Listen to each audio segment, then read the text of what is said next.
বিসমিল্লাহির রহমানির রহিম। সম্মানিত মুসলমান দরদি, আপনাদের প্রতি আমার সালাম রইল, আসসালামু আলাইকুম। হিন্দু ভাইদের আদাব, অন্যান্য জাতির প্রতি রইল আন্তরিক ও ধন্যবাদ। তো আমার ভাষায় ও ছন্দে ভুল ত্রুটি হয়ে গেলে আমি সকলের নিকট ক্ষমা প্রার্থী। যাই হোক, আমাদের আজকে একটি পালা দেওয়া হয়েছে গুরু এবং শিষ্য। আমি উত্তরবঙ্গের রুমি সরকার অদম গুণাগার আছি শিষ্যের ভূমিকায়, আর আমার বিপক্ষ যিনি বাউল চান বাউল, উনি আছেন গুরুর ভূমিকায়। যাই হোক, আমি সর্বপ্রথম একটি প্রশ্নবোধক গান গাইব। এ পর্যন্ত অনেক অনেক পালা গান গিয়েছি, অনেক ধরনের প্রশ্ন করেছি, তবে আজকে একটি পালা করব একটু ভিন্ন অঙ্গিকায়। সব ধরনের মানুষের জন্য, সবাই যেন বুঝতে পারে এই পালা গানটি।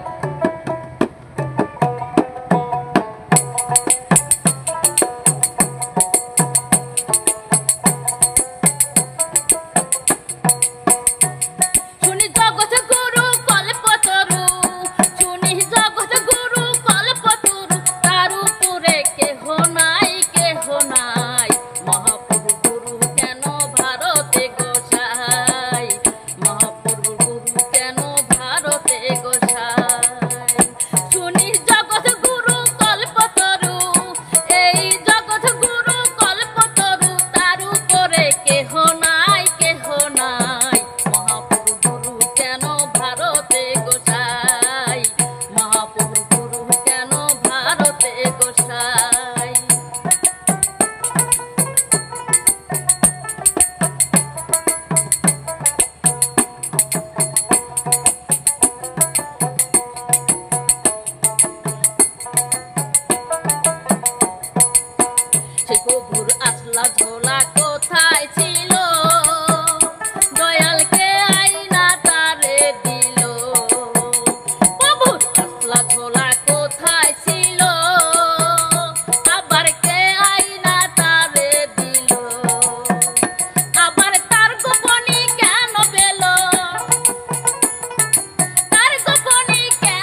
গরু, তার উপরে কেহ নাই, কেহ নাই, মহাপ্রভুর গুরু কেন ভারতে গোসাই।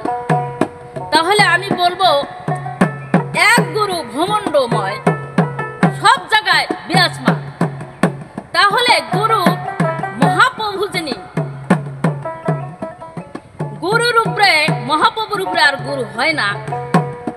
তাহলে ভারতে কি এমন গোসাই আছে যে মহাপ্রভুর গোসাই হয়ে গেল? কি ধন আছে আমি বুঝি না, আপনি আমাকে সুন্দর করে বুঝিয়ে দিবেন। আরো পাইলাম সত্য গুরুর সত্য বলো, সত্য গুরু সত্য বলো, ভারতী কি নাম তারে কানে দিল। আবার চার যুগে কি যোগ মন্ত্র, সেও কথা বলো গোসাই। আমার গানের মধ্যে আরো পাইলাম ঝোলাতে নারিকেলের মালা, যাতে লও জল তোলা ফেলা। আমার আদম চাঁদের কি ঘটলো জ্বালা, জানতে সে কোথায় যায়, কোথায় যায়। আমাকে সুন্দর করে বুঝিয়ে দিবেন। আমি এসেছি আপনার দরবারে, আপনি আমাকে সুন্দর করে বুঝিয়ে দিবেন। একজন নায়েবের আসলের মতো যদি আমরা না হতে পারি, আপনার কাছে এসেছি যেন একজন নায়েবের আসলের স্বভাব, লেভাস, চলন বলন যেন আমার মধ্যে থাকে। আমাকে সেদিকে দৃষ্টি করে সুন্দর করে শিখিয়ে দিবেন। আমার মানব কুলে জন্ম নিয়েছি, যদি মানুষের মতো মানুষ হতে না পারি, তাহলে আমার জন্ম নেওয়াটাই বৃথা। আমার কিছুই হলো না মানুষ কুলে জন্ম নিয়ে, মানুষ তো হতেই পারলাম না। তো আপনি সুন্দর করে বুঝিয়ে দিবেন, যাতে নায়েবের আসলের স্বভাব চরিত্র আমার মধ্যে থাকে। এখন কোন কোন গুরু বলে থাকে, আগে সাধন ভজন করো, দেখবা দোয়া আপনা আপনি তোমার পিছে ঘুরবে। আমি যদি দয়াল, আমি যদি এত সাধন ভজন জানতাম, তাহলে তো আপনার কাছে আমার বায়াত করার কোনো দরকার ছিল না, গুরু ধরারই তো দরকার ছিল না। আমি সাধন ভোজন কিছু জানি না, বিধাই তো আপনার দরবারে এসেছি। আমার এই ভাঙ্গা ঝোলায় যেটা দেই সেটাই থাকে না।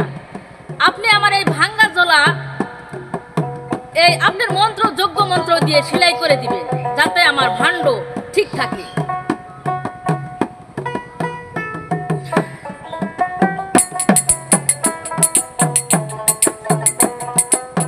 গানটা যে গাইলাম এটা আমার মুখের কথা না, গানটা লিখেছে একজন মহাসাধক আদম চাঁদ। আদম চাঁদ বলেছেন, এই গানের যে গুপ্ত ভেদ যে না জানলো, যে না বলতে পারলো, সে তো গুরুই না। তাহলে সে একজন সাধারণ কথা বলেনি, তার তো গুরু হওয়ার যোগ্যতাই নাই, সে গুরু হতে পারবে না, তাকে গুরু বলে সে দাবি করতে পারবে না। আপনি এদিকে দৃষ্টি রাখবেন। আমি কি বলে গেলাম?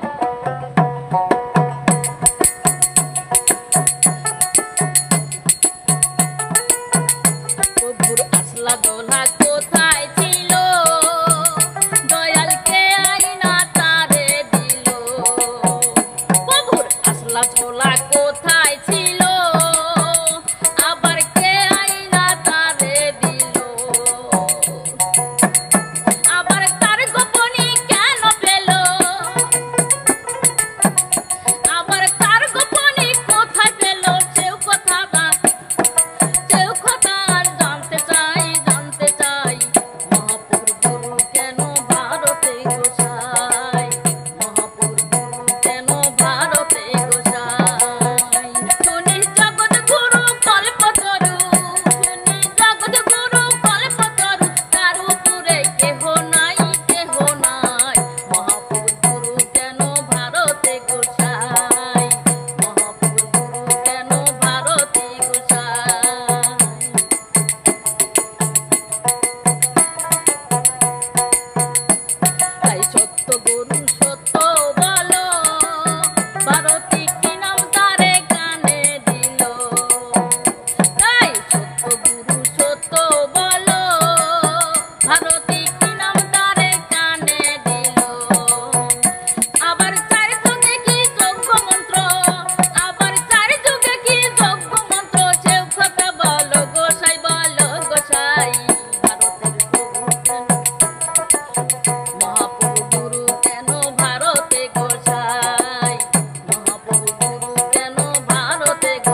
শ্রোতা মণ্ডলী, মুসলমান ভাইকে আসসালামু আলাইকুম। অন্য জাতির প্রতি আন্তরিক ধন্যবাদ। আজ আমাদের শুরু হয়ে গেল গুরু শিষ্য পালা গান। সেই প্রথম আসর রুমি সরকার কিছু গান দিয়ে প্রশ্ন করেছে, আমি অদম চান বাউল গুণাগার শিষ্যর যোগ্য নই। তারপরও গুরু যখন দাবি করেছে গুরু বলে, আমার জ্ঞানে যতটুকু ধরে আমি তাহাই বলার চেষ্টা করব। তিনি একটি গান করলেন, জগৎগুরু কল্পতরু, তার উপরে কিছুই নাই, কিছুই নাই। ওই কারণে মহাপ্রভুর গুরু নাকি ভারতী গোসাই। মহাপ্রভু চার যুগে অবতার, যোগ অবতার, সে কেন সামান্য ভারতীয় এক গোসাইয়ের কাছে মন্ত্র নিল মহাপ্রভু হইয়া? মহাপ্রভুর তো কোনো অভাব নাই, ব্রহ্মাণ্ডের গুরু, তার কাছে বাঞ্ছা কল্পতরু। আর তিনি গেছেন ভারতী গোসাইয়ের কাছে, তাকে যা ভক্তি দিলেন আর ভক্তি দিয়া মন্ত্র নিলেন, এটার কারণটা কি? গুরু হইয়া মহাপ্রভু হইয়া গোসাইয়ের কাছে কি ধন আছে আমাকে গানের মাধ্যমে জিজ্ঞেস করে গেছে। আমি তোমাকে বলতে চাই রুমি সরকার, এটা হলো সনাতন ধর্মের কথা। মহাপ্রভু ভারতী গোসাইয়ের কাছে মন্ত্র নিছে, ভক্তি দিছে। আর আমার ইসলাম ধর্মের ভিতরে আল্লাহ পাক তিনি নিজে স্বয়ং কাউকে ভক্তি দেন না, তিনি ভক্তি নেন। তাই এই জায়গাতে ইসলাম ধর্মের আধ্যাত্মিক এলমে মারিফাত আর অন্যান্য ধর্মের এলমে তাসওয়াব কিছুটা মিল থাকলেও হাদিস কোরআনের অনুযায়ী ওই কথাটি আমার এই ধর্মের সঙ্গে মিল হয় না। এই যে যোগ অবতার আল্লাহ মহান, আর শ্রীকৃষ্ণ প্রাণ গোবিন্দ, তারপরে নারায়ণ, তারপরে রামচন্দ্র, এরা চার যুগে অবতার। এদের সঙ্গে আমার আল্লাহ তাআলার কোনো হয় না। এটা হলো সনাতন ধর্মের ব্যাখ্যা। তো এখন গুরু শিষ্য পালা আমরা বাউল গান করি। যেখান থেকে প্রশ্ন করেছ, সকল ধর্মের মানুষ আমাদের পালা গানটা শোনে বিদায়। সব ধর্মের যে বিধান অনুযায়ী পালা গানটা আমরা করে থাকি। তো ওই গানের প্রেক্ষিতে একটি গান বাউল সম্রাট রশিদ সরকারের এসে গেল, আমি গানটি আগে শোনাই, তার জবাব হয়ে যাবে গানে।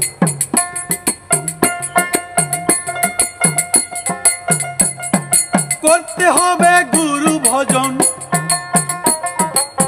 করতে হবে গুরু ভজন, শাস্ত্র ভেদে পাওয়া যায়, পাওয়া যায়।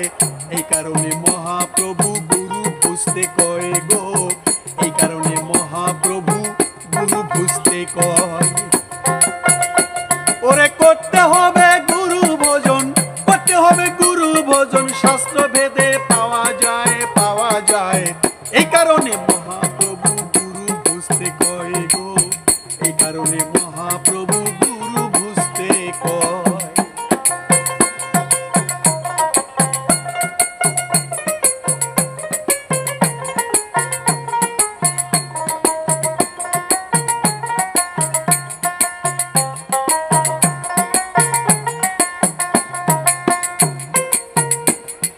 বিশ্বের মধ্যে মহাপ্রভুর রাখতে ভক্তের মান, তাই তো গুরু ভক্ত হইয়া ভক্তি করে দান রে, ভক্তি করে দান।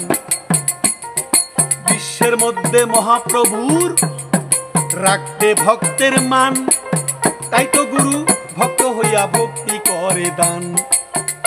আছে ভক্তি শক্তি মুক্তির বিধান, আছে ভক্তি শক্তি মুক্তির বিধান। এটাই গৌর লীলায় পাওয়া যায়, এটা গৌর লীলায় পাওয়া যায়, পাওয়া যায়।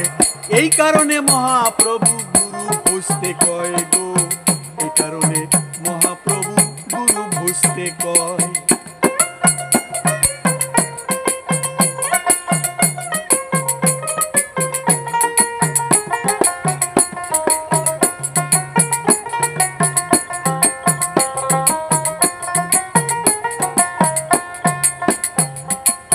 প্রভু যখন মন্ত্র নিল, ও সে কর্ণে দিল। প্রভু যখন মন্ত্র নিল, নিজের নাম তার কর্ণে দিল। দুর্গোপনী ভারতী দিল,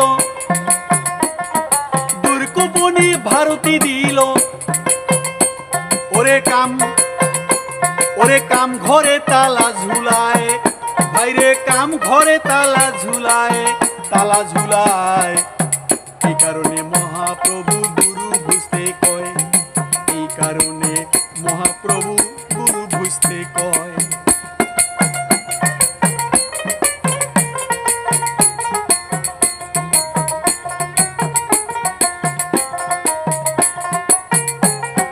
সম্মানিত ভাবকগণ, আমি রুমি সরকারকে বলতে চাই, এই যে মহাপ্রভু ভারতী গোসাইকে ভক্তি করলো, এটা তোমার বুঝতে হবে। ভক্তি বিধান করার জন্য বিশ্বের মধ্যে মহাপ্রভু রাখতে ভক্তের মান, ভক্তের কত মান, এই ভক্তের মান রাখতে গিয়া তাই ভক্তি করলো দান। আছে ভক্তির শক্তির মুক্তির বিধান, এটা গৌর লীলায় পাওয়া যায়। এটা গৌর লীলা একটা বই আছে, তার ভিতরে গ্রন্থ আছে, পাওয়া যাবে। এটা মহাপ্রভু ভক্তি দিয়ে বুঝাইছে, এই ভক্তি দেওয়া আমি বিধান শিখাইলাম জগতের ভিতরে সমস্ত যারা ভক্ত তারা যেন গুরুকে ভক্তি দেয়। আর এই জন্য আমি নিজেই মহাপ্রভু হইয়া আমি আমার ভক্তির বিধান রেখে গেলাম। এটা শিখাইছে। কেউ যদি কোনো কিছু শিখাইতে যায়, প্রথম তার আগে ওই কাজ কইরা দেখাইতে হয় শিষ্যকে, যে কাজটা এইভাবে করতে হবে। আর ওই কাজটা শিখলেই এটা বিধান হয়ে গেল। এটা চলতেছে, যোগ অবতার চলছে, আজও পর্যন্ত থাকবে। এটা হচ্ছে সনাতন ধর্মের কথা। প্রভু যখন মন্ত্র নিল, নিজের নাম তার কর্ণে দিল। প্রভু যখন মন্ত্র নিল, মন্ত্র নিয়ে কার নাম কর্ণে দিল? ওই গুরুর নামই কর্ণে দিল। এবং দুর্গোপনী ভারতী দিল। দুর্গোপনী অর্থাৎ একটা ছেঁড়া একটি তেনা, যা কোমরে পল্টায় নেয়, এটাকে বলা হয় কোপিনী। এটা দেওয়ার কারণ হচ্ছে, আজ থেকে তুই কামের ঘরে যাইতে পারবি না, কাম লীলা থেকে, কামের ঘর থেকে তুই বাঁচবি। কারণ যেটাকে আমরা স্ত্রী মিলন বলি, এই কামের থেকে তিনি কামের ঘরে তুই তালা ঝুলা, আর কামের ঘরে যেতে পারবি না। এটা প্রভুর নাম, যোগ অবতার। যুগ যুগে প্রত্যেকটি গুরু একমাত্র গুরুর নামটি তার মন্ত্র করণে দিল। প্রভুর আসলা ঝোলা কান্দে নিয়া নগরীতে দেয় পাঠাইয়া। ওই যে প্রভুর আশ্রার ঝোলা, এই আশ্রার ঝোলা কান্দে নিয়া তিনি কি করলেন? সোনা রাজ্য ত্যাগ করিয়া ভিক্ষা করার ভাব শিখায়। অর্থাৎ ভিক্ষা কিভাবে করতে হবে, এই ঝোলা কান্দে নিয়া প্রভু ভিক্ষার ভাব শিখাইলেন। কোন ভিক্ষা? দয়ালের দরবারে যাহা কিছু রহমত থেকে আসে, আমরা আল্লাহর কাছে ভিক্ষা করি। আমাদের ইসলাম ধর্মে দেওয়ার মালিক আল্লাহ, তার কাছে হাত পাতো। উনিও ঠিক তদ্রূপ ওই ধর্মেরও প্রভু আশ্রার ঝোলা কান দিলেন। ঝোলাটার ভিতরে নিগুর নীলা রহস্য রয়ে গেছে। একটা তামার পয়সা আছে, আর নারকেলের মালা আছে। এগুলি হচ্ছে তার ভিক্ষার যে একটা ভাব শিখানো, তাহা দিয়ে সুন্দর সাজিয়ে সেটা সোনা রাজ্য ত্যাগ করে তিনি ভিক্ষায় ছলে করতেছেন। এটা বুঝাইল অহংকারকে ধ্বংস করে দাও।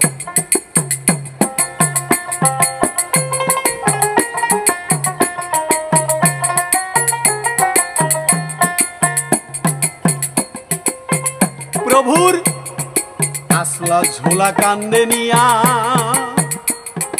নগরীতে দেয় পাঠাইয়া। প্রভুর আসলা ঝোলা কান্দে নিয়া নগরীতে দেয় পাঠাইয়া। বসে সোনা রাজ্য ত্যাগ করিয়া,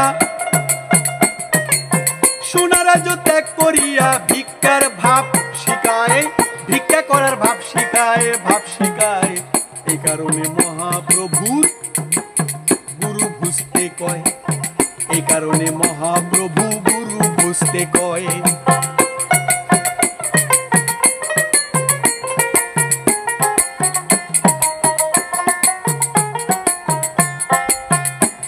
সরকার রশিদ কয় সেই নারিকেলের মালা, সরকার রশিদ কয় সেই নারকেলের মালা, তার ভিতরে নিগুর খেলা।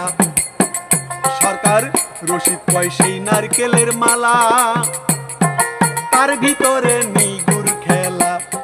রসিক পীরের হইলে সেলা, রসিক পীরের হইলে সেলা, ওরে সেই সে ভেদ জানিতে পায়, জানিতে পায়। এই কারণে মহাপ্রভু গুরু বুঝতে কয়। তুমি শুনে রাখো, আসলা ঝোলা কান্দে নিয়ে নগরীতে দেয় পাঠাইয়া, এটা বলছি। সরকার রসিক কয় সেই নারিকেলের মালা, তার ভিতরে নিগুর খেলা। রসিক পীরের হইলে সেলা, সেই সেই ভেদ জানিতে পায়।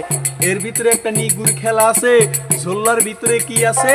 এটা একটা নিগুর খেলা, যার ভিতরে গুরুর দেওয়া সকলে কিছু। এটা অন্তরের যে একটি অন্তরের স্থলের ভিতরে যে একটা ঝোলা আছে, এটা দিয়ে বোঝানো হয়ে গেছে। তাই আমাদের ইসলাম ধর্মে আমার দয়াল নবীজি, মা ফাতেমা, ইমাম হাসান হোসেন, হযরত আলী, এনারা ছিলেন খুব গরিব, কাঙাল। কারণ এই কারণে কাঙাল হইছে।